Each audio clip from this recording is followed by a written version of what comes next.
عارفين العالم كله على السوشيال ميديا بيحاربك، والله العظيم بيحاربك. هو نفسه انك تبقى ضعيف، يعمل لك تفجير ذاتي، والله تفجير ذاتي، يخليك مسدود نفسك. من كتر ما احنا سيبنا عقلنا لنفسنا الأمارة بالسوء والأفكار اللي حوالينا، بدأ يأثر على عقلنا بعض الأفكار اللي بدأت تاخد من طاقتنا. بقى جواك بعض الأفكار اللي عمالة تقول لك أنت ضعيف، أنت مش هتقدر تعمل أي حاجة. تخيل أنت أصبحت عدو نفسك.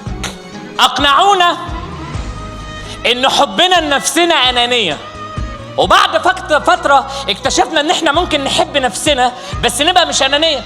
يبقى عندك إيمان إن أهم حرب في حياتك إنك تحارب عشان تبقى أقوى، تحارب عشان تبقى أجمد، تحارب عشان تبقى أصلب، لأن أنت مش هينفع تعيش وأنت ضعيف.